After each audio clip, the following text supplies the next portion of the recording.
എൻ്റെ ഒരു സുഹൃത്ത്, എൻ്റെ കൂടെ MBBS പഠിച്ച ഒരാള്, അമുസ്ലിമായ ഒരു സഹോദരൻ, അദ്ദേഹം എന്നെ വിളിച്ചു. രാത്രിയാണ്. നീ എവിടെയുണ്ട് ചോദിച്ചു. ഇപ്പം ഞാൻ ഡ്യൂട്ടിയിലായിരുന്നു അന്ന്. ഇപ്പം ഞാൻ ഹോസ്പിറ്റലിലുണ്ട്, എനിക്ക് പെട്ടെന്ന് നിന്നെ ഒന്ന് കാണണം എന്ന് പറഞ്ഞു. അങ്ങനെ അദ്ദേഹം എന്നെ കാണാൻ വന്നു.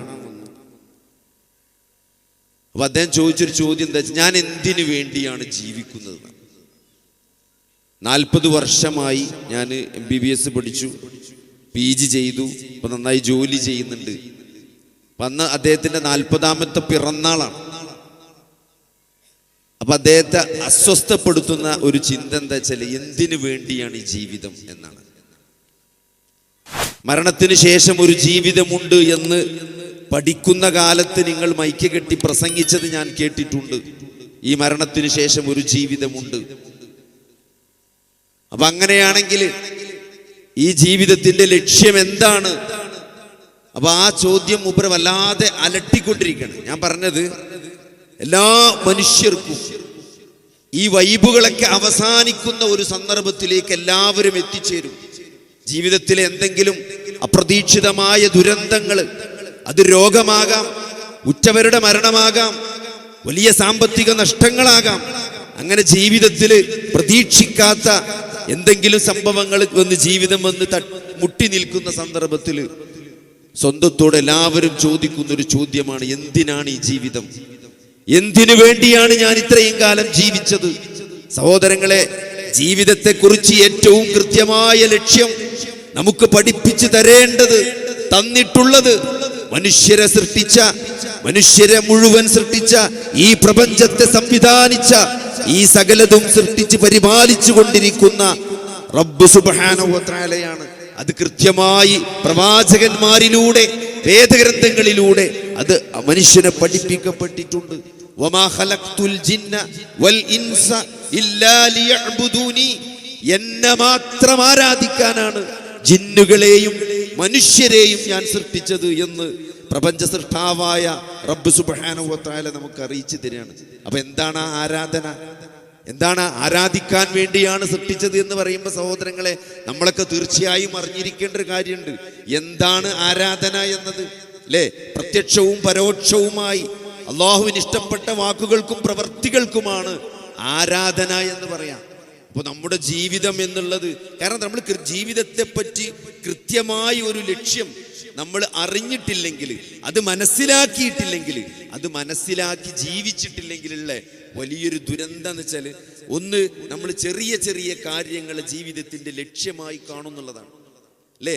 അത് മിക്കവാറും മെറ്റീരിയലിസ്റ്റിക് ആയിട്ടുള്ള ജോലി, വീട്, അല്ലെങ്കിൽ എന്തെങ്കിലും ഒരു പ്രൊജക്റ്റ്, ഒരു സ്ഥാപനം, അങ്ങനത്തെ എന്തെങ്കിലും മെറ്റീരിയലിസ്റ്റിക് ആയിട്ട് നശിച്ചു പോകുന്ന എന്തെങ്കിലും ലക്ഷ്യങ്ങളാണ് പലപ്പോഴും ആളുകൾ ജീവിതത്തിന്റെ ലക്ഷ്യമായി അറിഞ്ഞോ അറിയാതെയോ മനസ്സിലാക്കിയിട്ടുള്ളത്. അപ്പോൾ അത് കൈവരിക്കുന്നതിൽ, അല്ലെ, ആ പ്രയാണത്തിൽ എന്തെങ്കിലും ഒരു പ്രയാസം, തടസ്സം ഉണ്ടാവുമ്പോൾ ആളുകൾ അസ്വസ്ഥരാകുകയാണ്. അല്ലേ? എല്ലാം തകർന്നു, എന്തിനു ജീവിക്കണം എന്ന് തോന്നിപ്പോവുകയാണ്. അപ്പൊ അതുകൊണ്ട് സഹോദരങ്ങളെ, ജീവിതം എന്നത് വിശുദ്ധ ഖുർആനിലെ ഏറ്റവും മനോഹരമായി അർ-റഹ്മാൻ, അർ-റഹ്മാൻ, റഹ്മാനായ അല്ലാഹു. നോക്കി, അള്ളാഹുവിന്റെ നാമം എന്നത് ഈ സന്ദർഭത്തിൽ നിങ്ങളോട് പറയാനുള്ളത്, അള്ളാഹു എന്ന് പറയാൻ ചില ആളുകൾക്ക് മടിയുണ്ട്. അല്ലേ? അന്യമതസ്ഥരൊക്കെ നിൽക്കുന്ന സദസ്സിൽ ചിലപ്പോൾ ആളുകൾ അള്ളാഹു എന്നതിന് പകരം ദൈവം എന്നൊക്കെ പറയുന്നത് കേൾക്കാം. സഹോദരങ്ങളെ, അള്ളാഹു എന്നത് വർഗീയമായ ഒരു പേരല്ല. അള്ളാഹു എന്നത് ഈ പ്രപഞ്ചത്തിന്റെ സൃഷ്ടാവ്, അവന്റെ പേരായി അവൻ അറിയിച്ചു തന്ന പേരാണ് അള്ളാഹ് എന്നുള്ളത്. ഇസ്മുൽ ജലാലയാണ്. അല്ലേ? ഇസ്മുല്ലാഹിൽ അഅ്ളം, അള്ളാഹുവിന്റെ ഏറ്റവും മഹത്തായ നാമമാണ്. അല്ലേ? അതിന് സ്ത്രീലിംഗമില്ല, അതിന് പുല്ലിംഗമില്ല, അതിന് ബഹുവചനങ്ങളില്ല. അല്ലേ? അതിന് മറ്റു തരത്തിൽ ഒന്നും പറയത്തക്ക യാതൊരു വിധത്തിലുള്ള വിശേഷണങ്ങളും, അല്ലെങ്കിൽ ഒരു പാരലായിട്ട് പറയാൻ പറ്റിയൊരു വാക്കില്ല. അല്ലെ? ഒരു തമ്പുരാൻ എന്ന് പറഞ്ഞാൽ കൊച്ചമ്പുരാണ്ട്, വല്യമ്പുരാണ്ട്, അങ്ങനെ പലതരത്തിൽ നമുക്ക് പറയാൻ പറ്റും. ദൈവം എന്ന് പറയുമ്പോൾ ദേവിയുണ്ട്, ദേവതകളുണ്ട്, അല്ലേ? ദേവന്മാരുണ്ട്, കുട്ടിദൈവങ്ങളുണ്ട്, പലതരത്തിൽ വിശേഷിപ്പിക്കാം. അള്ളാഹ് എന്നതിനെ ആ പേരിന് ഒരു മാറ്റം വരുത്താൻ സാധ്യമല്ല. അത് സ്ത്രീലിംഗമില്ല, പുല്ലിംഗമില്ല. അള്ളാഹുവിന്റെ പേരായി അറിയിച്ചു തന്നതാണ്. അതുകൊണ്ട് അള്ളാഹ് എന്നു തന്നെ അള്ളാഹ് എന്ന് തന്നെ നമ്മൾ പറയണം. അതിൽ നമ്മൾ ഒരു മടിയും കാണിക്കേണ്ടതില്ല. ആ അള്ളാഹു എന്ന പദത്തോട്, ആ പേരിനോട് ഇടപിടിച്ച് നിൽക്കുന്ന അള്ളാഹുവിൻ്റെ ഒരു പേരാണ് അർ-റഹ്മാൻ എന്നത്. അർ-റഹ്മാൻ എന്നത് അർ-റഹ്മാൻ ഖലഖൽ ഇൻസാൻ അല്ലമഹുൽ ഖലഖൽ ഇൻസാൻ. അവൻ മനുഷ്യനെ സൃഷ്ടിച്ചു അല്ലേ? അള്ളാഹു മനുഷ്യനെ സൃഷ്ടിച്ചു. അവനെ അള്ളാഹു ഖുർആൻ പഠിപ്പിച്ചു എന്ന് പറയുമ്പോൾ, അവനെ ബയാൻ പഠിപ്പിച്ചു എന്ന് പറയുമ്പോൾ സഹോദരങ്ങളെ, ഈ ജീവിതത്തിൻ്റെ ലക്ഷ്യമെന്തെന്ന് റഹ്മാനായ അള്ളാഹു കൃത്യമായിട്ട് മനുഷ്യനെ പഠിപ്പിച്ചിട്ടുണ്ട് അല്ലേ? ഖുർആൻ പഠിപ്പിക്കുക വഴി, വേദഗ്രന്ഥങ്ങൾ പഠിപ്പിക്കുക വഴി ഈ ജീവിതത്തിൻ്റെ ലക്ഷ്യം എന്താണെന്ന് നമ്മൾ കൃത്യമായിട്ട് മനസ്സിലാക്കിയിട്ടുണ്ട്. അല്ലെങ്കിൽ നമ്മൾ മനസ്സിലാക്കണം. അതിനാണ് അള്ളാഹു നബി സല്ലല്ലാഹു അലൈഹി വസല്ലമയെ നമുക്ക് പ്രവാചകനായി നിയോഗിച്ചിരുന്നത്. ഞാനിവിടെ വീണ്ടും ഊന്നി പറയാനുള്ള കാരണം എന്താ വെച്ചാൽ, പലപ്പോഴും ജീവിതത്തിൽ നിരാശപ്പെടുന്ന ആളുകൾ അല്ലെ, ചെറിയ ചെറിയ ലക്ഷ്യങ്ങളെ ജീവിതത്തിൻ്റെ വലിയ ലക്ഷ്യമായി കണ്ട് അത് പൂർത്തീകരിക്കാൻ പ്രയാസപ്പെടുന്ന സന്ദർഭത്തിൽ എല്ലാം തകർന്നു, എല്ലാം നശിച്ചു, ഇനി ഞാൻ എന്തിന് ജീവിക്കണം അല്ലേ? ഈ ജീവിതത്തിനൊരു അർത്ഥമില്ല, അല്ലെങ്കിൽ പടച്ചോനില്ല എന്ന് പറയുന്ന ആളുകളുണ്ട്. വലിയ പ്രയാസം വരുമ്പം ഞാൻ ഇത്ര കാലം നിസ്കരിച്ചിട്ട് എന്താ ഉണ്ടായത്, ഞാൻ ഇത്ര കാലം സക്കാത്ത് കൊടുത്തിട്ട് എന്താ ഉണ്ടായത് എന്നൊക്കെ ഈ മതമൂല്യങ്ങളെ നിഷേധിക്കുന്ന, മതനിരാസത്തിന്റെ കുഫറിന്റെ വാക്ക് പറയുന്ന ആളുകളുണ്ട് അല്ലേ? അവർക്ക് സംഭവിച്ച ദുരന്തം എന്താണ് അറിയുന്നത്? അവർ ജീവിതത്തിന്റെ ലക്ഷ്യം എന്താണ് എന്ന് കൃത്യമായിട്ട് മനസ്സിലാക്കിയില്ല എന്നുള്ളതാണ്. അതുകൊണ്ട് എന്തിനാണ് നമ്മൾ ജീവിക്കുന്നത് എന്ന് നമ്മൾ കൃത്യമായിട്ട് നമ്മളെ ബോധ്യപ്പെടുത്തേണ്ടതുണ്ട് അല്ലേ? ആളുകൾ ഉണ്ടാക്കുന്ന ഈ വൈബ്സും റീൽസും ഷോർട്സും ഒക്കെ കണ്ടിട്ട്, ഈ സെലിബ്രിറ്റികളെ കണ്ടിട്ട് ഇതാണ് ജീവിതം, ഇതിനു വേണ്ടിയാണ് ജീവിതം, ഇതില്ലാത്തവരൊക്കെ ജീവിതത്തിൽ പരാജയപ്പെട്ടവരാണ് അല്ലേ? അങ്ങനെയാണ്. നല്ലൊരു ജോലി ഇല്ലെങ്കിൽ ജീവിതത്തിൽ നമ്മളൊന്നും നേടിയിട്ടില്ല എന്ന് തോന്നുന്ന ആളുകളുണ്ട് അല്ലേ? മക്കളില്ലാത്തവര്, സമ്പത്തില്ലാത്തവര്, സമ്പാദ്യങ്ങളില്ലാത്തവര്, അവരെല്ലാം ജീവിതത്തിൽ നഷ്ടക്കാരാണ് എന്ന് ആരൊക്കെയോ നമ്മളെ മനസ്സിൽ എവിടെയൊക്കെ കോരിയിട്ടത് അത് പലപ്പോഴും പല സന്ദർഭങ്ങളിലും നീറിക്കൊണ്ടിരിക്കുകയാണ്. സഹോദരങ്ങളെ, സത്യത്തിൽ നമ്മൾ ജീവിതത്തെ മനസ്സിലാക്കേണ്ടത് നമ്മളെ സൃഷ്ടിച്ച, നമ്മളെ നിയന്ത്രിക്കുന്ന, നമ്മളെ വീണ്ടും തിരിച്ചു വിളിക്കുന്ന ഒരു റബ്ബുണ്ട്. അതുകൊണ്ട് എന്താ അറിയാം, ആദ്യമായിട്ട് എനിക്ക് നിങ്ങളോട് പറയാനുള്ള ആദ്യത്തെ പോയിന്റ് എന്താ വെച്ചാൽ, ജീവിതം എന്നതിനെ ഒരു ചെറിയ ഫ്രെയിമിൽ, ഒരു ജനനം കൊണ്ട് തുടങ്ങി മരണം കൊണ്ട് അവസാനിക്കുന്ന ഒരു ചെറിയ ഫ്രെയിമിലാണ് ആളുകൾ പലപ്പോഴും മനസ്സിലാക്കിയിട്ടുള്ളത്. ആ ഫ്രെയിമിൽ നിന്ന് ആ ജീവിതത്തെ നിങ്ങൾ മാറ്റി മനസ്സിലാക്കണം. ജീവിതം എന്നത് വലിയൊരു ഫ്രെയിമാണ്. അതെവിടെയാണ് സഹോദരങ്ങളെ തുടങ്ങുന്നത്? അത് തുടങ്ങുന്നത് മരണം മുതലാണ്. മരണം മുതൽ തുടങ്ങുന്ന മരണാനന്തര ജീവിതമെന്ന മരണമില്ലാത്ത ജീവിതം, ഒടുക്കമില്ലാത്ത ജീവിതം, ആ ഒരു ജീവിതത്തെയാണ് സഹോദരങ്ങളെ നമ്മൾ മുന്നിൽ ലക്ഷ്യം വെക്കേണ്ടത്. അതാണ് ജീവിതത്തിൻ്റെ ലക്ഷ്യമായിട്ട് നമ്മൾ മനസ്സിലാക്കേണ്ടത്. അത് നമ്മൾ കൃത്യമായിട്ട് മനസ്സിലാക്കിയിട്ടില്ലെങ്കിൽ, ഞാൻ നേരത്തെ പറഞ്ഞ പോലെ പല പ്രതിസന്ധികളിലും തട്ടി നമ്മൾ വീഴും. അത് ഒരു വിശ്വാസി അങ്ങനെ വീഴേണ്ടവനല്ല. ജീവിതത്തെക്കുറിച്ച് ശരിയായ കാഴ്ചപ്പാട്, മരണത്തോടുകൂടി ആരംഭിക്കുന്ന യഥാർത്ഥ ജീവിതമാണ് ജീവിതമെന്ന് മനസ്സിലാക്കിയ ഒരാളെ സംബന്ധിച്ചിടത്തോളം അയാളുടെ ജീവിതം വളരെ എളുപ്പമുള്ളതാണ് അല്ലേ? ഒരാഴ്ചക്ക് മതമെന്നത് എളുപ്പമുള്ള കാര്യമാണ്. മതമെന്ന് നമുക്കെന്താ പറയുക, നമ്മൾ മതത്തെ പറ്റി മനസ്സിലാക്കിയതും ആളുകൾ നമ്മളെ പലപ്പോഴും കലിയാക്കുന്നു. ഇപ്പോൾ എന്നെയൊക്കെ കാണുമ്പോൾ പലപ്പോഴും ആൾക്കാർ പറയുന്നത് എനിക്കൊക്കെ കുറച്ച് കൂടുതലാണ്, ഇത്രയൊന്നും ആവശ്യമല്ല. അങ്ങനെയാണ്. കുറച്ച് ദീനനുസരിക്കുന്ന ജീവിക്കുന്ന ആളുകളെ പറ്റിയൊക്കെ ഇപ്പോൾ ആൾക്കാർ കുറച്ച് ഓവറാണെന്ന് പറയാം. സഹോദരങ്ങളെ, മതം ഞാനോ നിങ്ങളോ ഉണ്ടാക്കിയതല്ല. മതമെന്നത് അള്ളാഹുവിൻ്റെ മതമാണ്. ഇന്നദ്ദീന ഇൻദല്ലാഹിൽ ഇസ്ലാം. അള്ളാഹുവിൻ്റെ അടുക്കൽ സ്വീകാര്യമായ മതമാണ് ഇസ്ലാം. അതിൻ്റെ നിയമങ്ങൾ സമാവിയാണ് അല്ലേ? അതെന്ത് ചെയ്യണം, എന്ത് ചെയ്യരുത് എന്ന് ആകാശലോകത്ത് നിന്ന് അള്ളാഹു അവതരിപ്പിച്ചതാണ്. ഇവിടെ ഇപ്പോൾ ആളുകളൊക്കെ എന്താ വെച്ചാൽ, ഈ മുസ്ലിമാകാന്ന് പറഞ്ഞാൽ എന്തൊക്കെയോ നഷ്ടമാണ് ജീവിതത്തിന് ഒരു ആസ്വാദ്യവും പിന്നെ ആസ്വാദകരമായ കാര്യങ്ങളൊക്കെ ഇസ്ലാം അത് വിരോധിച്ചിട്ടുണ്ട്. ഇപ്പൊ മയക്കുമരുന്നാകട്ടെ, അല്ലെ ഒരു സിനിമ കാണാൻ പറ്റൂല, അല്ലെ ഒരു സ്ത്രീയുടെ സൗന്ദര്യം ആസ്വദിക്കാൻ പറ്റൂല. എന്തേറെ അത്തരത്തിലുള്ള യാതൊരു തരത്തിലുള്ള മനുഷ്യൻ ആസ്വാദനങ്ങളായി നമുക്ക് മുമ്പിൽ പരിചയപ്പെടുത്തപ്പെടുന്ന സകല കാര്യങ്ങളെയും അത് ഇസ്ലാം വിരോധിച്ചിട്ടുണ്ട്, അല്ലെങ്കിൽ ഇസ്ലാം അതിനൊക്കെ വിലക്കുകൾ ഏർപ്പെടുത്തിയിട്ടുണ്ട് എന്ന് പറഞ്ഞുകൊണ്ട് ഇതെന്തോ വലിയ ഒരു പ്രയാസത്തിലാണ് മുസ്ലിങ്ങളൊക്കെ എന്ന് ബോധ്യപ്പെടുത്താനാണ് പലപ്പോഴും ആളുകൾ ശ്രമിച്ചുകൊണ്ടിരിക്കുന്നത്.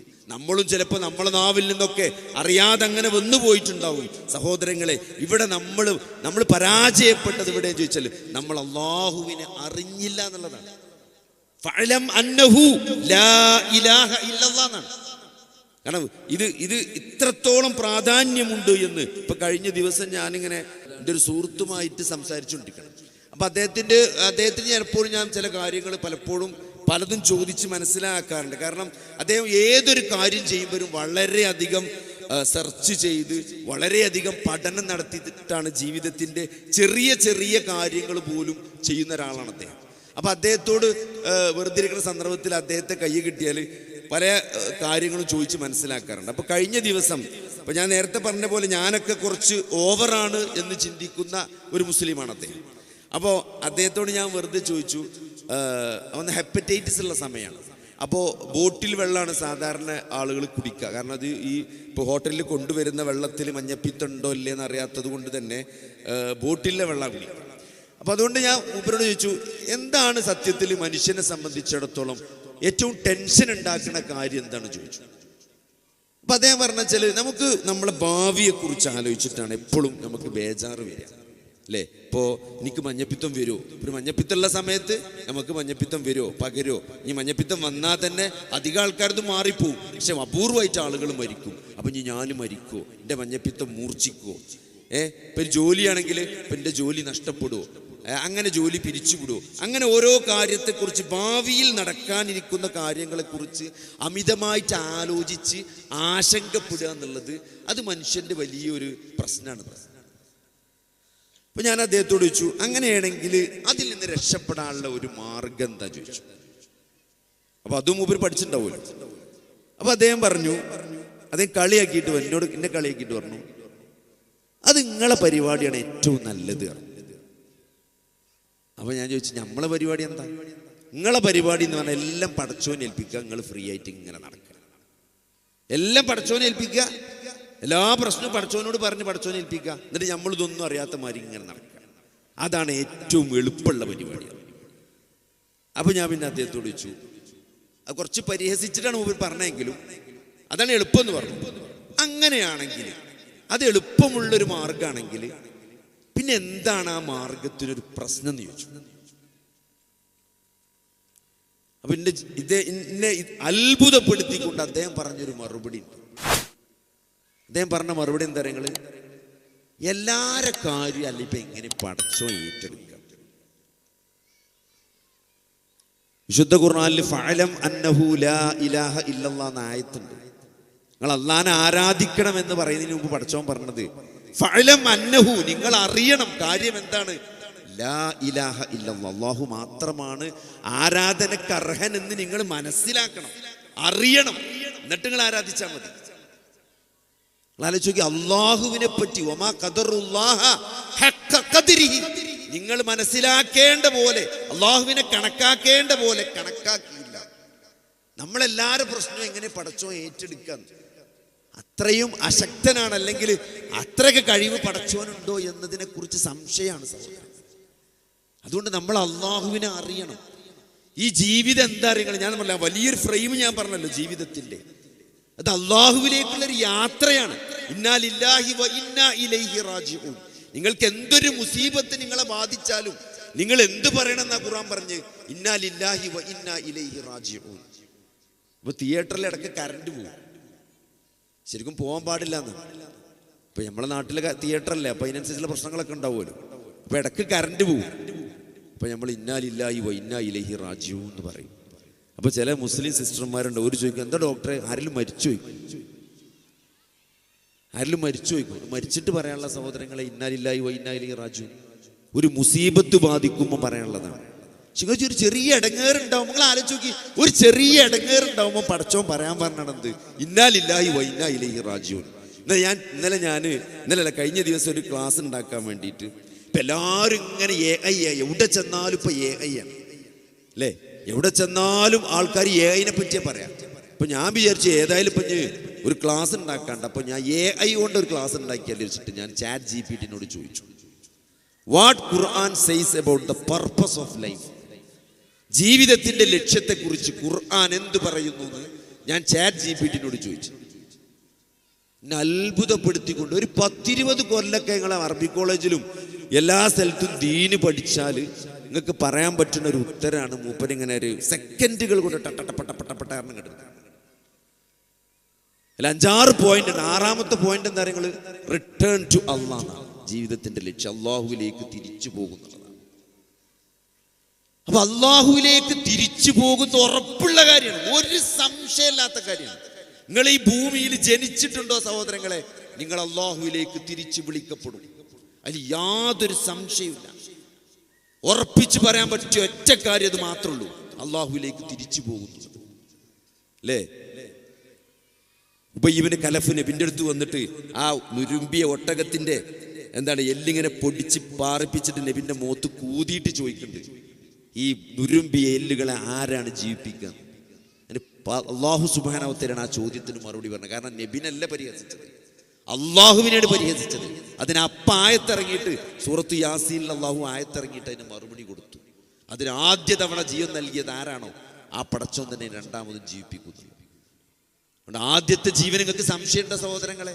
നമ്മളെ ഉമ്മാന്റെ വയറ്റിൽ നമ്മള് ജീവനില്ലാത്ത ഒരു ഭ്രൂണമായിരുന്നൊരവസ്ഥ ഉണ്ട് അല്ലേ? നമ്മളെ ഭാര്യ ഗർഭിണിയാവുമ്പം, ഭാര്യ അല്ലെങ്കിൽ മകള് ഗർഭിണിയാവുമ്പോൾ സ്കാനിങ്ങിന് കൊണ്ടുപോകുമ്പം 2 ആഴ്ച ആയിട്ടുള്ളൂ അല്ലേ? അവിടെ സ്കാനിങ്ങിന്റെ റിപ്പോർട്ടിൽ ജീവൻ കാണൂല അല്ലേ? ഒരു ഫീറ്റൽ പോൾ ഉണ്ട്, ഒരു ഗസ്റ്റേഷണൽ സാക്ക് ഉണ്ട് അല്ലേ? അതിലൊരു ഫീറ്റൽ പോൾ ഉണ്ട് എന്നേ പറയുള്ളൂ. പക്ഷേ നിങ്ങളൊരു 6 ആഴ്ച ആയിട്ട് കൊണ്ടുപോയാൽ എന്താ പറയാ, അതിലൊരു ലൈവ് ഫീറ്റസ് ഉണ്ട് എന്നാ പറയാ. അതിൽ ജീവനുള്ള ഒരു കുട്ടിയുണ്ട് അല്ലേ? ജീവനില്ലാത്തൊരു ഘട്ടം അതിനാദ്യം ഉണ്ടായിരുന്നു അല്ലേ? അതിനെന്നിട്ട് ജീവനുള്ളൊരു ഘട്ടം അല്ലാഹു റൂഹ് നൽകി, ജീവൻ നൽകി അല്ലേ? ഒന്നും അറിയാത്ത ഒരു കുട്ടിയായിട്ട് നമ്മൾ ഭൂമിയിലേക്ക് വന്നു അല്ലേ? എന്തിനാ അറിയാ അല്ലേ? കുട്ടിനെ അങ്ങനെ കാണുമ്പം ഇപ്പൊ അധിക ആണുങ്ങളും ആദ്യം ജനിക്കുന്ന കുട്ടികളുടെ അടുത്തേക്ക് തന്നെ പോകില്ല, വെറും കരയിലും അപ്പിടലും മാത്രം ഉണ്ടാവുള്ളൂ. നമ്മളോടൊന്ന് ചിരിക്കാൻ തുടങ്ങുമ്പോഴേ സാധാരണ മാപ്പിളാർ ആണുങ്ങളൊക്കെ ഒന്ന് കുട്ടീനെ എടുത്തു നോക്കാൻ തുടങ്ങുള്ളൂ. അതുവരെയുള്ള കുട്ടീനെ വല്ലാതൊന്നും മൈൻഡ് ചെയ്യൂല. അതെന്താണ്? ആ കുട്ടി അപ്പോഴേ ചിരിക്കാൻ തുടങ്ങുള്ളൂ. ജനിക്കുമ്പോൾ പോലും ചിരിക്കുന്നില്ല അല്ലേ? ആ ചിരി കഴിഞ്ഞ് ഓരോ ഘട്ടങ്ങള് അല്ലേ? ചിരിക്കാത്ത കുട്ടിയെ പറ്റി പേടിയാണ് ഉമ്മാർക്ക്. ചിലന്മാർ കൊണ്ടുവരും, കാണിക്കാൻ വരുമ്പോൾ ചോദിക്കും, ഡോക്ടറെ കുട്ടി ചിരിക്കണില്ല, എന്തോ പ്രശ്നമുണ്ടോ അല്ലേ? കഴുത്തുറച്ചിട്ടില്ല, ടെൻഷനാണ്. 3 മാസമായിട്ടും 4 മാസമായിട്ടും കഴുത്തുറച്ചിട്ടില്ലെങ്കിൽ വലിയ വിഷമാണ്. എന്താണ് അത്? വലിയൊരു മൈൽ സ്റ്റോൺ ആണ് ജീവിതത്തിൽ കഴുത്തുറക്കുക എന്നുള്ളത്. അത് കഴിഞ്ഞു ഇരുന്നു നമ്മൾ നടന്നു. ഇപ്പൊ 1 വയസ്സായിട്ട് നടക്കാത്ത സ്ത്രീകൾ വരും, കുട്ടിനെ കാണിക്കാൻ വരില്ല, കാരണം ഇതിന് വേറെ ഒപ്പിടിക്കാൻ എടുക്കണല്ലോ. അപ്പൊ എന്താ ചെയ്യാച്ചാൽ വേറെ ആരെങ്കിലും ഉമ്മാനെ മുട്ട് കാണിക്കാൻ വരുമ്പോൾ വല്യമ്മാന്റെ ഒപ്പം വരും കുട്ടിനെ എടുത്തിട്ട്. എന്നിട്ട് വല്യമ്മാന്റെ ടിക്കറ്റ് തരും, പൈസയൊക്കെ തരും. എന്നിട്ട് എന്ത് ചെയ്യും? പോകാൻ നേരത്തെ ഡോക്ടർ ഒരു സംശയമുണ്ട്, ഈ കുട്ടി ഇപ്പോൾ 1 വയസ്സായി, ഇത് നടക്കണില്ല. എൻ്റെ അനിയന്റെ കുട്ടികളും ഇവിടെ ഏട്ടത്തിന്റെ അഞ്ചത്തിന്റെ കുട്ടിയൊക്കെ 8 മാസമായപ്പോത്തിന് പെരും പാച്ചിലാണ്.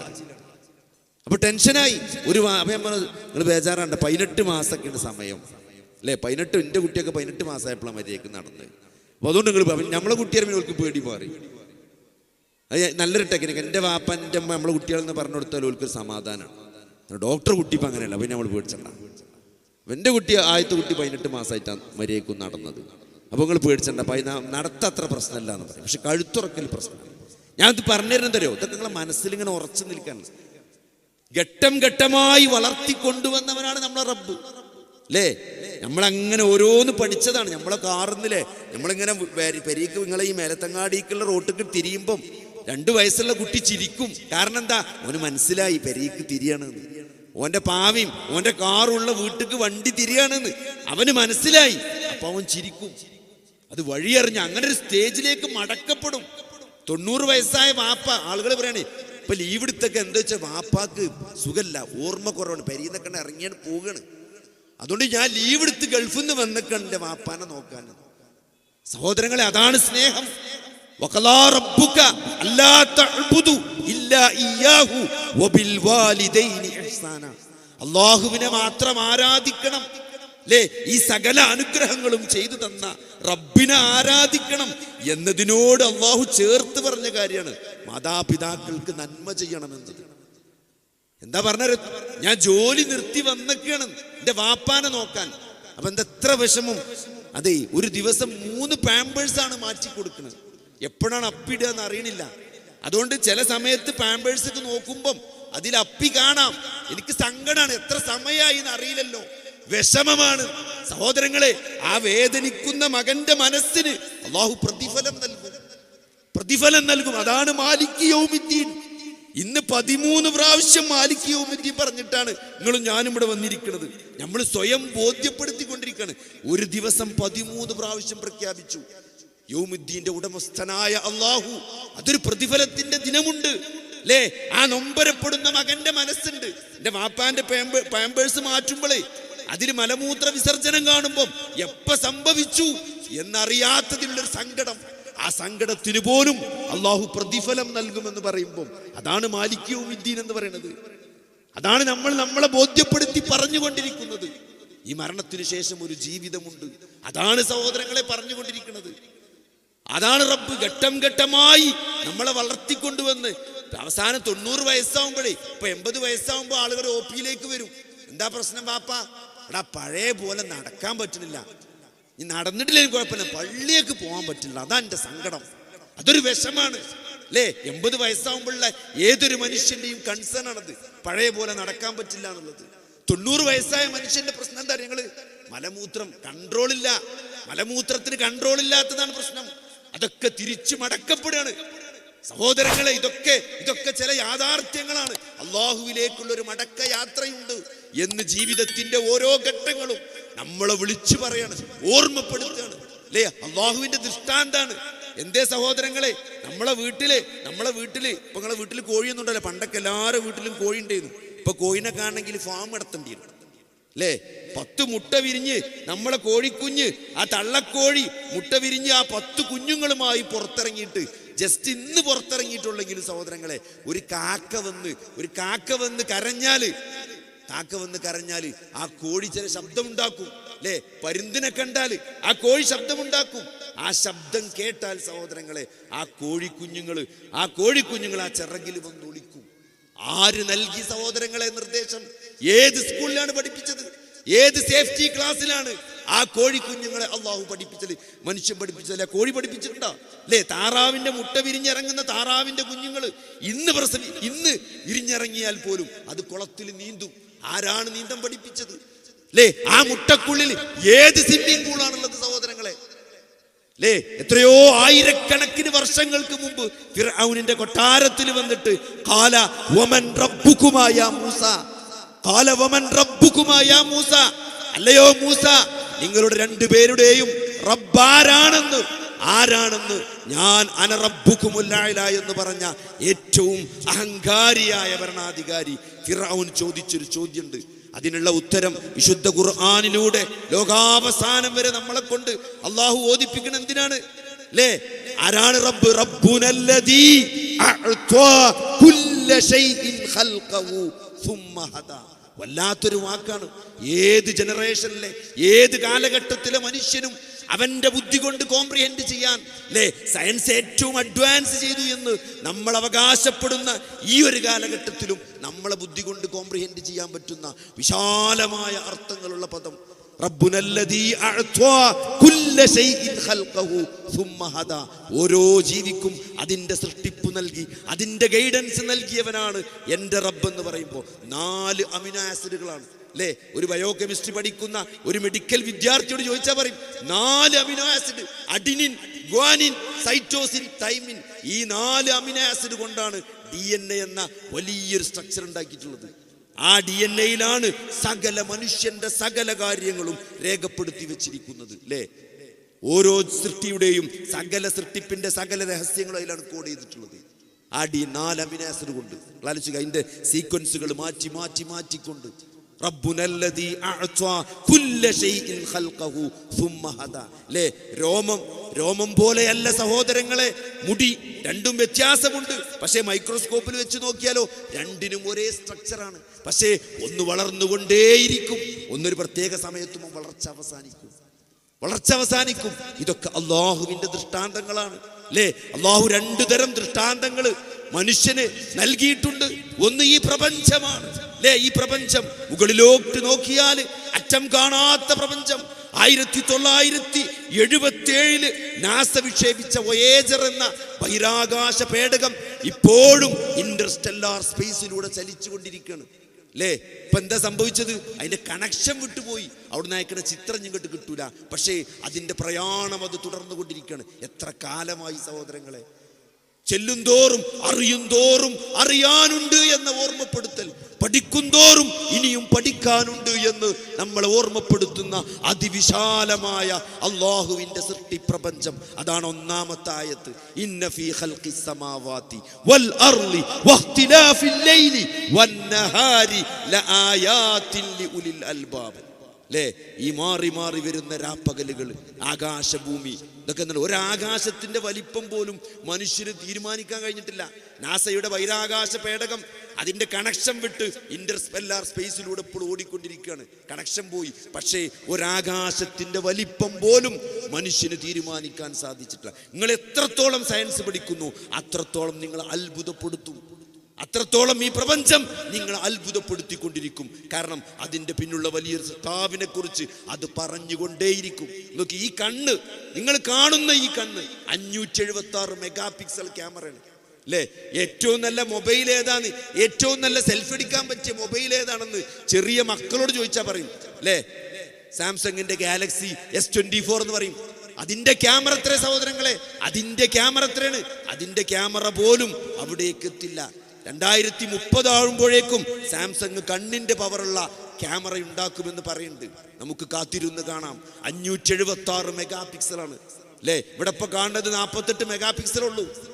അത്രയും വലിയ അത്രയും രണ്ട് കണ്ണുകൾ നൽകി സഹോദരങ്ങളെ. എന്തിനു വേണ്ടി? ഈ കാണുന്ന 2 കണ്ണുകളും ഈ കേൾക്കുന്ന 2 ചെവികളും എല്ലാം കാണാൻ സാധ്യമല്ല. അതുപോലും നമ്മളെ ഓർമ്മപ്പെടുത്തേണ്ടതുണ്ട്.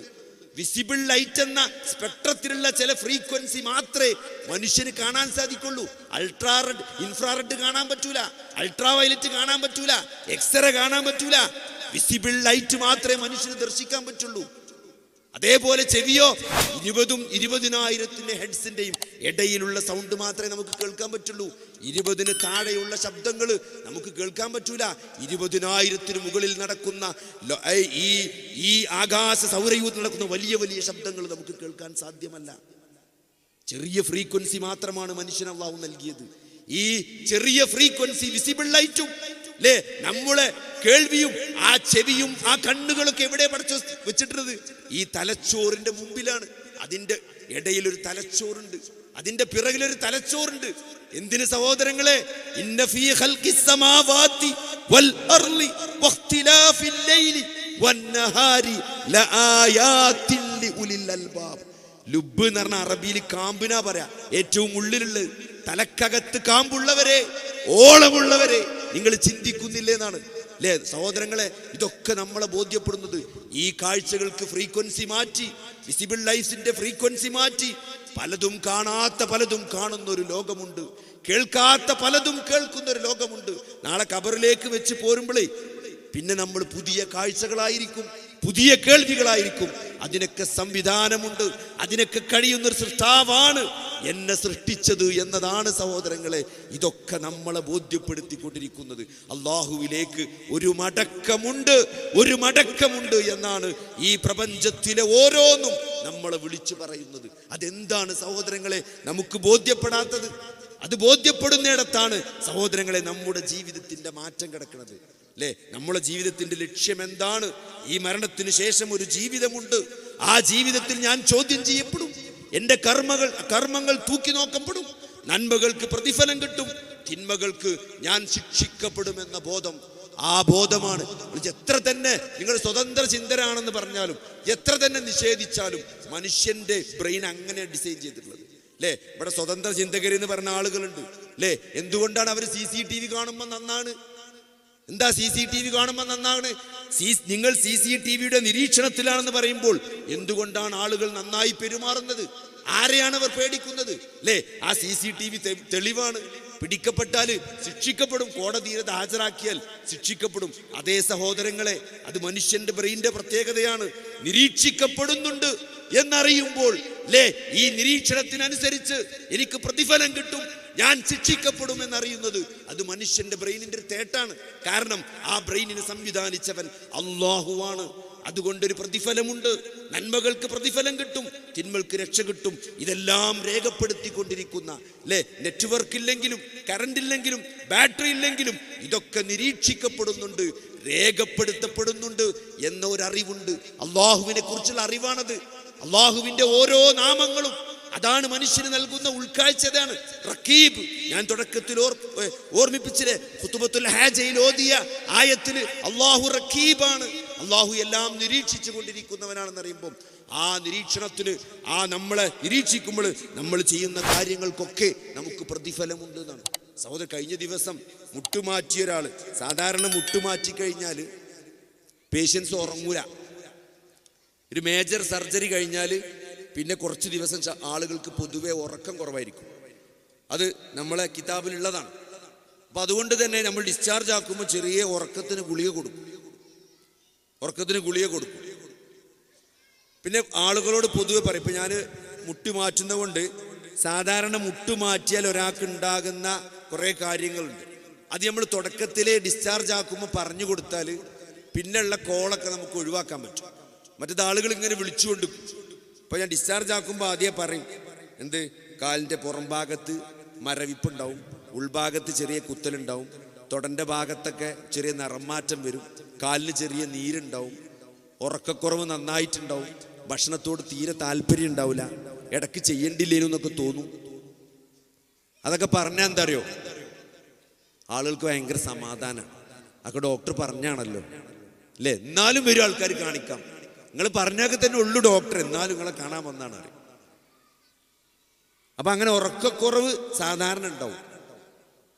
അപ്പോൾ ഒരു പേഷ്യൻ്റ് വന്നിട്ട് അയാൾ തീരെ ഉറങ്ങണില്ല. അപ്പം നമ്മൾ സാധാരണ ഉറങ്ങില്ല എന്ന് പറഞ്ഞാൽ സാധാരണ കൊടുക്കണ മരുന്നൊക്കെ ഉണ്ട്. അപ്പോൾ കൊടുത്തു, എന്നിട്ടും ഉറങ്ങില്ല. അപ്പോൾ ഇതിൻ്റെ ഭാര്യ ഉണ്ട്, ഇയാൾ ആണാണ്. അപ്പോൾ ഇയാളുടെ ഭാര്യൻ്റെ അടുത്ത് വന്നിട്ട് കുറച്ച് രഹസ്യമായിട്ട് പറഞ്ഞു, ഇത് നിങ്ങൾ വിചാരിച്ച മാതിരിയല്ല ഡോക്ടറെ, ഇത് ഉറങ്ങണമെന്നല്ല. രാത്രി മുഴുവൻ മനുഷ്യൻ ഇങ്ങനെ കുത്തിരിക്കണം. കുറേ ദിക്റും സലാത്തൊക്കെ ചൊല്ലി ഞാനും ഒപ്പം കുത്തിരിക്കും. പിന്നെ നമുക്ക് പകല് പണിയുള്ളതല്ലേ, നമ്മൾ ഉറങ്ങിപ്പോവും. എത്ര വെച്ചിട്ടാ അപ്പോൾ ഒരാളെങ്ങനെ കുത്തിരിക്കും? അതുകൊണ്ട് അയാൾ ഉറക്കിയേ പറ്റുള്ളൂ. അപ്പോൾ ഞാൻ ചോദിച്ചു മൂപ്പരോട്, അല്ല ഇയാൾ ഉറങ്ങാതെക്കാൻ ഇപ്പം എന്ത് കാരണം ഉണ്ടോ ചോദിച്ചു. നിങ്ങൾക്ക് എന്തെങ്കിലും ആലോചിച്ചിട്ട് എന്തെങ്കിലും ഒരു കാരണം കിട്ടുന്നുണ്ടോ ചോദിച്ചു. സാധാരണ ആൾക്കാർ ഉറക്കക്കുറവ് ഉണ്ടാവും, എന്നാലും തീരെ ഉറങ്ങില്ല എന്ന് പറയുമ്പോൾ. അപ്പൊ അമ്മ പറഞ്ഞൊരു മറുപടി സഹോദരങ്ങൾ നമ്മളെല്ലാവരും കേൾക്കണം. ആ സ്ത്രീ പറഞ്ഞ എന്താ അറിയോ, എനിക്ക് ആലോചിച്ചിട്ടൊരു കാര്യമാണ് ഇപ്പോൾ ഓർമ്മ വരുന്നത്. മൂപ്പര് കുറേ കാലമായിട്ട് മൂപ്പർക്കൊരു ശീലമുണ്ട്. മൂപ്പരൊരു സുബയാൻ കൊടുക്കുന്നതിൻ്റെ 2 മണിക്കൂർ മുമ്പ് നീക്കും. എന്നിട്ട് മൂപ്പര് കുറെ നിസ്കരിച്ചു. അത് കഴിഞ്ഞിട്ട് ബാങ്ക് കൊടുക്കുന്നതിൻ്റെ ഒരു 1/2 മണിക്കൂർ മുമ്പ് മൂപ്പര് ഖബർസ്ഥാനിക്ക് പോകും. വാപ്പാൻ്റെ ഇമ്മാൻ്റെ ഖബറിന് ദ്വാരക്കും. മൂപ്പര് ആ ഖബർമ നിൽക്കുന്ന നേരത്താണ് ബാങ്ക് കൊടുക്കുക. അത് കൊല്ലങ്ങളായി മൂപ്പര് ചെയ്തു വരുന്നൊരു കാര്യമാണ്. അതിപ്പം മുടങ്ങിക്കിടക്കണം. നിങ്ങൾ ആലോചിച്ച് നോക്കി സഹോദരങ്ങളെ, ആരാണ് ഇതിന് പ്രതിഫലം നൽകുക? ആർക്ക് പ്രതിഫലം നൽകാൻ പറ്റും സഹോദരങ്ങളെ ഇതിന്? സ്വന്തം മരിച്ചുപോയ മാതാപിതാക്കൾ, ജീവിക്കുമ്പോൾ തന്നെ ഇവിടെ മാപ്പാനിമ്മാനെ നോക്കാൻ ആൾക്കാർക്ക് വയ്ക്കില്ല. മരിച്ചുപോയ മാതാപിതാക്കളെ ഖബറിൻ്റെ അടുത്ത് സുബൈൻ്റെ പ്രാർത്ഥന നീകരിക്കുന്ന നേരത്ത് അവിടെ വന്ന് പ്രാർത്ഥിക്കുക. ആ ഖബറിൽ നിൽക്കുമ്പോഴാണ് അത്ര സുബയാൻ കൊടുക്കുക. അത് മുടങ്ങിയിട്ട് ഉറക്കം വരാതിരിക്കുക. ആ സ്നേഹത്തിന് ആര് പ്രതിഫലം നൽകും? അതാണ് മാലിക് യൗമിദ്ദീൻ. ഇതൊന്നും വെറുതെയല്ല സഹോദരങ്ങളെ. മാതാപിതാക്കളോടുള്ള സ്നേഹമാണ് ഇത് കാണിക്കുന്നത്.